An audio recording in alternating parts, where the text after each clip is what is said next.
Okay, omulabi waffe omulungi tukwaniriza neera tukyali wano ku ground tuli ku Africana Memories of Good Life enteekateeka zo zirabika zaawedde dda misana era ng'abayimbi b'eggwanga Jowy Landa ne Nandor be bamu ku bazze ate okubeera nga bawitnessinga sound check ekawungeezi akaleero kambabawe bababuuzeeko. Jowy, buuza ku batulaba. Abatulaba muli mutya? Amanya gange nze Jowy Landa Mayanja. Oli Mayanja family mbadde sikimanyi. Oli Mayanja family? Yes. Okay, ne Nandor kababuuzeeko. Manya ne Debo nze Nandor, all of them dead. Okay, tuli wano eno mbalabye mbeewunyiza nno balaba nga mutambulidde mu kaweewo nga Jowy oli bw'otyo ndowooza otuukiriza eri eŋŋombe egamba nti smartness knows no weather. Era neesabise buladi gwe tondaba sitera nnyo kwambala bwenti naye kaweather kampiseemu baba kampisizaamu eggaali. Naye nga enteekateeka muzirabye mutya? Enteekateeka zo zigenda mu maaso ziri steady era buli muwagizi wa Weasel Manizo ne radio teyandisubiddwa show ya Weasel. Wazirabye otya Jowy? Nungi nnyo. Bambi mugule buguzi ticket. Mujje mu witnessinge real music, good music. Okitegeera muve ku nnyimba ziri eziwemula mujje mulabe music ali serious. Come and witness memories. They should music. Come and witness music. Yes. Okay. What we call music. Tomorrow is the day. Sasula ticket kati.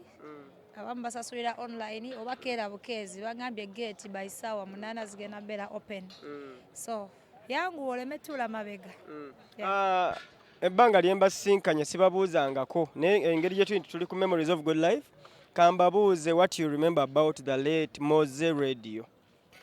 All I know, because I personally salabako ku radio, but wali muto wali tonazaalibwa? Nali nazaalibwa naye bwe yatuviira mu nseeno saamulabako kale n'amaaso gange. Physically wamulabanga ku TV? Yes. Naye kyemmanyi y'omu ku muntu eyatuwanga music omulungi, music gw'osobola okujjukira n'owuliriza paka. That is why I've always been doing radio's covers. Always and always. Nando, what do you remember about Bazze radio? What I remember about him, he was a great writer because they always compare me to him. Yeah, because you're also a great writer. That's what I know. Yes, like abantu abasinga obulidde manager wange oyo bagamba naye okola ebintu ng'ebya radio owandiika those lines naye nga nange era kyannaku bwe yagenda okufiira saamulabako like maaso ku maaso saafuna mukisa ogwo gumulabako kubanga wali onnatandikako zibya kuyimba natwa kyasoma.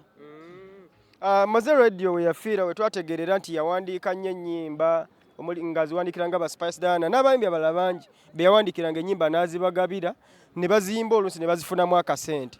Nnyabo wakawandiikayo ennyimba mmeka nga great gwe tuyinawo wakagabayo mmeka? Nakawandikayo ennyimba nga zoogaba obugabe? Nze ngaba obugabe era mweziri mu industry era kumpi zonna nga byengabe naye okujjako mbaira bosi wange oyo yeka yampa ku ssente yagamba kati Nando bino byokoze. I am the greatest buyer. When Nando writes a song for me, I make sure I pay because I know writers are going through a lot of thinking kuleta ebyo ebigambo ebirungi. So haseyo gy'abayiseemu nawe oba olina ogisasulira era abantu bonna abatayagala sasula nnyimba ekintu ekyo kibi kuva ennyimba zigana n'okuba hit. Ofuna buzibu bwenkana ki okubeera ng'owandiika the same time ate ng'oyimba? Sifunamu buzibu kubanga okuwandika yenze I am music is me. Sikifunamu buzibu yadde n'obwo okujjako okwanguyizibwa okukola ekintu kyange. Kati what I know, the last interview I had with you nga tuli ku ham kyenasemba omanya nti Jeff ye manager wammwe kati abamanaginga ate gwe noono n'abeera manager wo? I'm the personal manager. Then oli twegaidinga oli boss bakwamwe mubikwata bali baba boss ba CEO baba ba manager. We have different managers omuyimba obane road manager, ground manager, bookings manager, personal manager, marketing like team ebanene kati yawo Jeff Chiwa abanga CEO wa company. Okay, that's what I was should you expect performances from you guys tomorrow waneeno ku Memories of Good Life?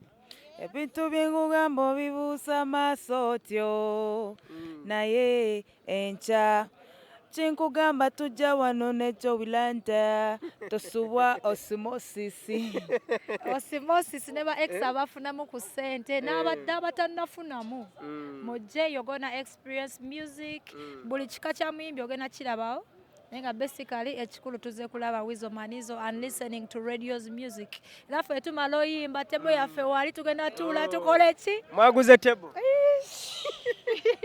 tuiza obutagula manager oyo nagambye manager wange oba kigambe gwakumeka anti mane boss ready yange simanyi watandise okwokya ssente ndabira ddala nga enja kwokyayo tekobwanga bweri yona masavu naye ng'enkya masavu gokka yes anyway musically nga tuzze ku music career zammwe mwembi omwaka ndoza tugugenze tuyingidde omwezi ogw'omunaana kiba kitegeeza tusigazaayo emyezi ng'ena ogwo tugukube olukumu mutwe ate tuyingire 2025 kikye tuba tusuubira bbanga lino erisigaddeyo should you expect a concert more collaborations singles I personally nkyayina endongo nyingi ey'okubawa ngenda bawa endongo mweyongere n'okumpa ku ssente mu bivulu mwebale kumbuukinga naye endongo yo nkyagireetera ddala concert si kati kozi tuyinza obbayo ne bu meet and greet eyo mu maaso but when we are ready we can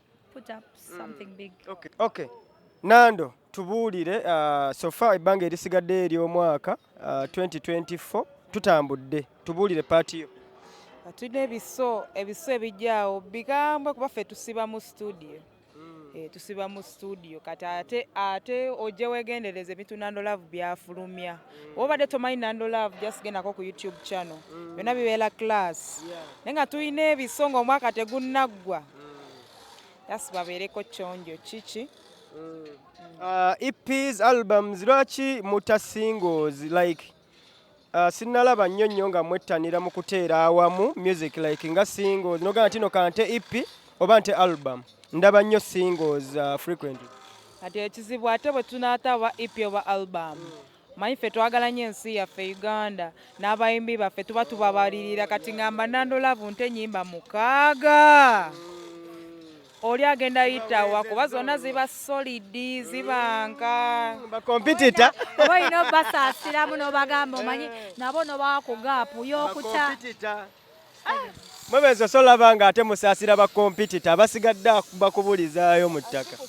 sikusaasira kwagaliza ggwanga lyaffe si yaffe tukulire wamu kubanga we tunagamba nti kati Jowy Landa akuwa ennyimba 3 ez'okumukumu simanyi nsirise Okay, banene abaali babalumbalumba ndooza mwabazikiza kubanga ndaba baasigalayo eri mu bizinensi zaabwe nalaba olutalawo nga lunyoosaawo nga ndaba Jowy atabuse social media ng'ogiwambya waliwo yali agezaako kukuweereza ebigambo ebitaku actually babaweerereza wamu nga ba 6 killers naye ndowooza guwavaayo n'ogamba sijja kukkiriza nyigirwa mu ttooke kankuweereza onkakasi badde nsaba otubuuza ebibuuzo ebirimu amakulu ekyo kiveeko era nkivuddeko bitalina makulu tubimma amazzi kubanga ababyogera tebalina makulu yatwongerera ddala okutulaga nti gwe omulimu gwe bambi gwafunamu kuba buli oluyimba olufuluma ng'abuukira so kiba kituufu okay mutuweeyo obubaka obusembayo eri bafans ababalaba ababaagala ennyo then ate tube nga ate tuwunzika bafani ba Nando Love mwenna abali ku Blaze Media mbatumiddeko. I love you so much. Thank you for supporting us. One love, yeah? Hello, bamse Jowy Landa. Nena kayimba akapya gano kanoonyeko bakaita Give Me More. Jowy Landa, muyimbi w'eggwanga. Okay, akembadde ne Davido babuuza. Ndaba nga munyirira muli abawala abatuuse mu egyo emyaka gyennyini embaga zammwe zaddi. Tandise nawe. Feke nyini tujja nze kale nze nga nze sijja kwogera Nando. Nze omusajja wange tannaba kuzaalibwa naye bw'anaazaalibwa nja muwasa. Bosi Reddy ayagala kuwasa. Si kati tukyakuba ndongo tukyalina okusatisfyinga abawagizi baffe for now ebyembaga. Nando ku kyokufumbirwa ekyo nze ng'omuntu nti empiso ate bangamba mbu bw'ofumbirwa ebeera ya fideile kati atugira tulinamu twekuume nga tuli doze baya buli dakiika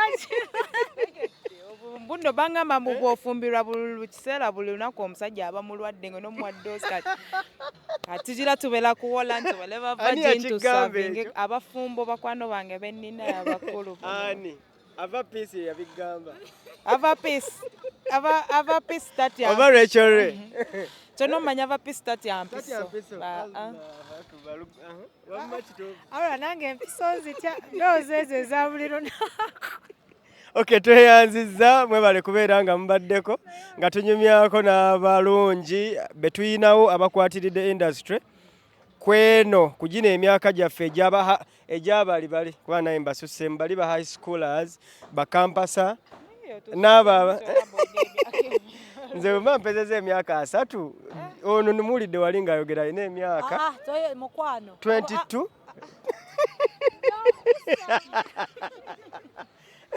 Nandor oyina emeka? Emyaka oyina 3. Nze nina 3 kitegeeza mba mbasuseemu just munsinga buwanvu. Affe tuli ba 2022 born to 2002 25th of November.